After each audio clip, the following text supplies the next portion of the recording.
Assalamualaikum warahmatullahi wabarakatuh. Kembali lagi di channel Mulutan.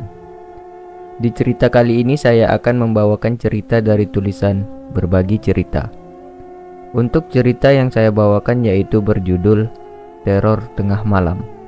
Dan sebelum kita lanjut ke cerita ini, jangan lupa tekan tombol like dan jangan lupa tekan tombol subscribe. Dan jangan lupa nyalakan juga lonceng notifikasinya agar tidak ketinggalan cerita-cerita horor selanjutnya di channel ini. Buat teman-teman yang ingin membaca langsung ceritanya, silakan saja langsung kunjungi link atau langsung cari di Twitter @berbagicerita. Malam semakin larut saat mobil Jusku memasuki pekarangan sebuah rumah tua di pinggiran desa. Rumah bercat coklat pudar itu terletak di puncak bukit dengan latar belakang rimbunnya pepohonan.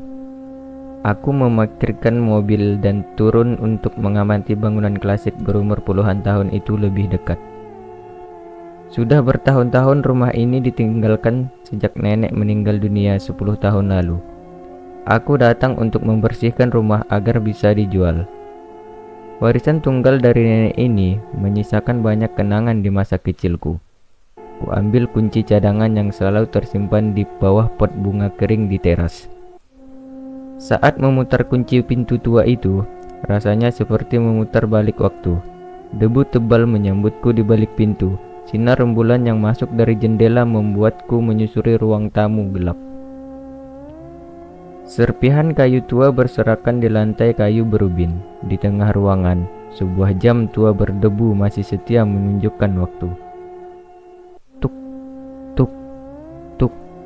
Tiba-tiba jam tua itu berdentang dan tuk tuk tuk.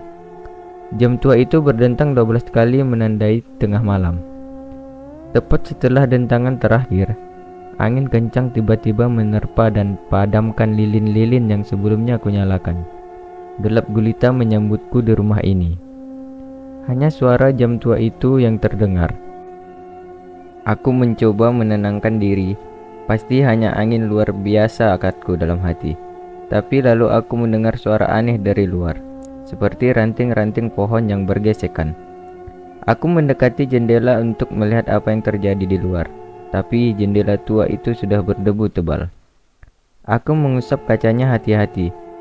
Betapa terkejutnya aku.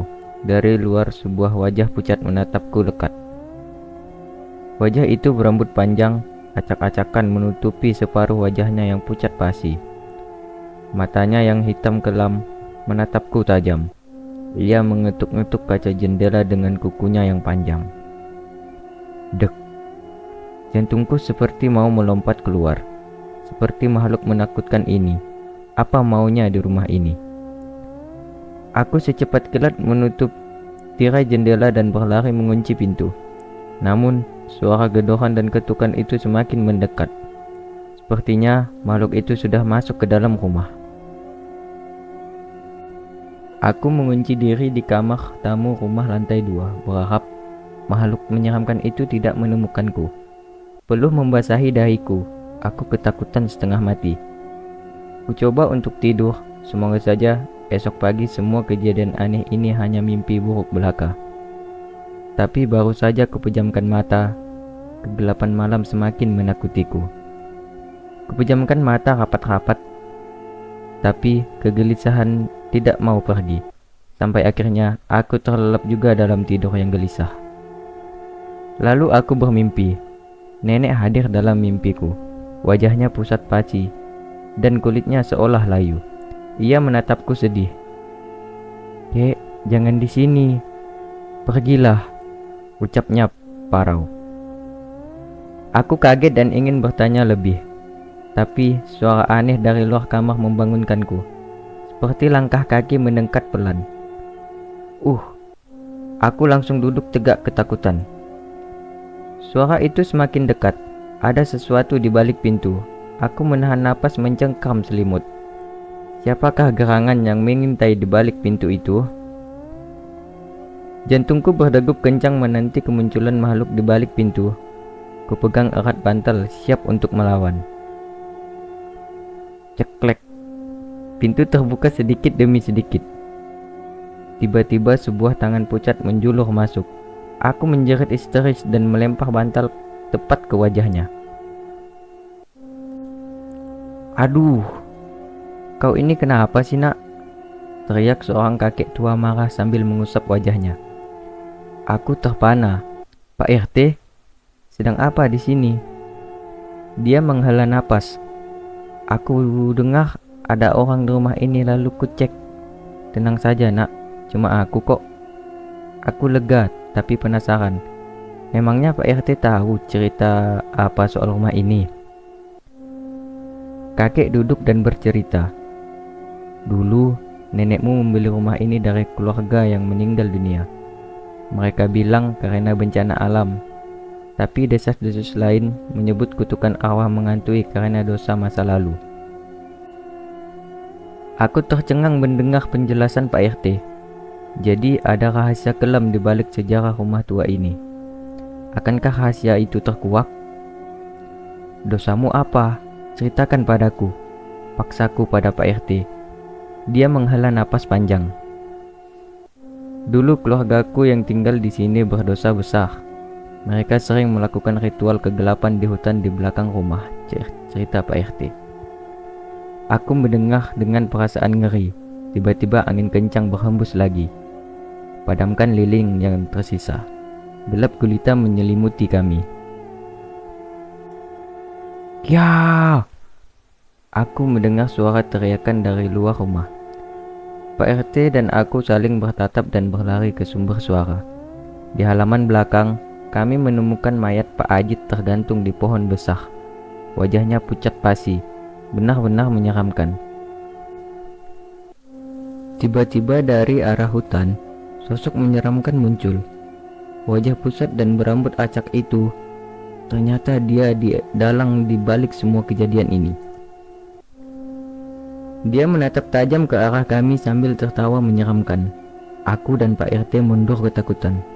Ternyata kejahatan di masa lalu itu, dendam masih bersemayam di tanah ini.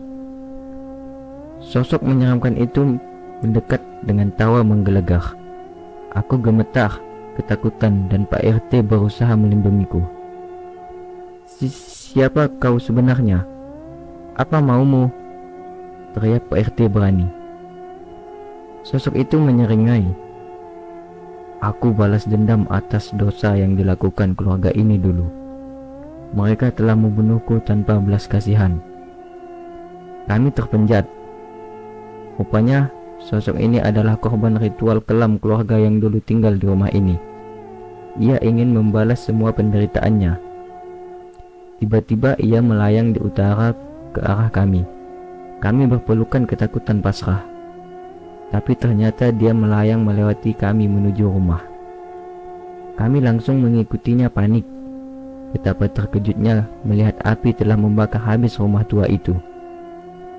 Api membara di dalam angin malam. Sosok itu tertawa lalu menghilang meninggalkan kami. Api terus berkobar. Kami terpaksa menyelamatkan diri. Jadi demikian aksi pembalasan arwah itu. Aku dan Pak RT menyelamatkan diri sambil menyaksikan api menelan habis rumah tua itu. Kami hanya bisa menatap nanar, menyisakan tanda tanya besar. Kuputuskan pulang ke kota besok pagi. Pak RT meyakinkanku semua sudah berakhir. Tapi aku masih merasa kehadiran arwah jahat itu. Malam tiba, aku mengemasi barang tapi tiba-tiba mati lampu. Kugeser gorden jendela, gelap gulita pekat di luar. Samar kulihat sosok itu menatapku dari kejauhan. Aku berlari ketakutan keluar rumah sambil teriak minta tolong, tapi tidak ada siapa-siapa. Hanya kesunyian menakutkan hutan. Sejak saat itu, tak ada yang pernah melihatku lagi. Apakah aku jadi korban terakhir balas dendam arwah jahat itu? Misteri rumah tua di bukit belum terungkap sepenuhnya. Teman-teman, sekian untuk kisah kali ini. Semoga apa yang sudah saya sampaikan dalam kisah ini dapat dijadikan pembelajaran untuk kita semua. Dan buat teman-teman yang baru bergabung, jangan lupa tekan tombol like, komen, share, dan subscribe channel ini. Dan nantikan kisah-kisah horor selanjutnya hanya di channel mulutan. Wassalamualaikum warahmatullahi wabarakatuh.